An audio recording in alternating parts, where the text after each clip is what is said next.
Hello বন্ধুরা, আমি এখন দাঁড়িয়ে রয়েছি শিলিগুড়ির অদূরেই অবস্থিত নেপালি বস্তিতে।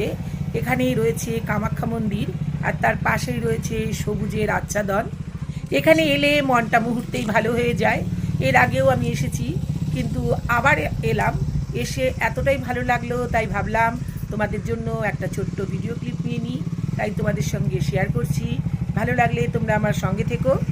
নমস্কার বন্ধুরা, গৌরীস কিচেন অ্যান্ড লাইফ ডায়েরিসে সকলকে স্বাগত। আমি এখন দাঁড়িয়ে রয়েছি শিলিগুড়ির সন্নিকটে অবস্থিত কামাখ্যা মন্দিরে। এটি নেপালি বস্তিতে অবস্থিত। অসমের কামাখ্যার আদলে তৈরি এই মন্দিরে দেবী দশ মহাবিদ্যার পূজা করা হয়। বিশেষ করে অম্বুবাচীর সময় অসমের মূল মন্দিরে যারা যেতে না পারে সেই সমস্ত ভক্তদের এখানে আগমন ঘটে। শিলিগুড়ির কেন্দ্রস্থল থেকে খুব কাছেই অবস্থিত এই মন্দিরটি। এই মন্দিরে অসমের কামাখ্যা মন্দিরের মতো তান্ত্রিক রীতি ও নিয়ম মেনে পূজা অনুষ্ঠিত হয়। অম্বাবুচী তিথিতে এখানে বিশেষ অনুষ্ঠান হয়ে থাকে। এখানে দেবী দশ মহাবিদ্যা রূপে পূজিত হন। শিলিগুড়ি এবং আশেপাশের বহু ভক্ত যারা গুয়াহাটি যেতে পারেন না, তারা এখানে এসে উপস্থিত হন।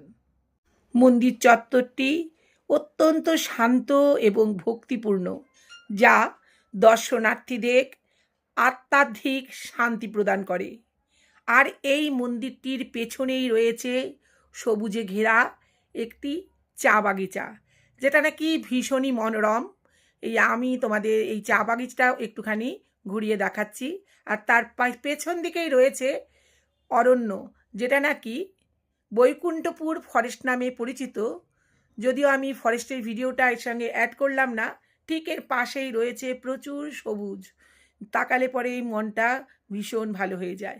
আমার ভিডিও ভালো লাগলে সাবস্ক্রাইব করে সঙ্গে থাকার অনুরোধ রইল। টাটা, আবার দেখা হবে।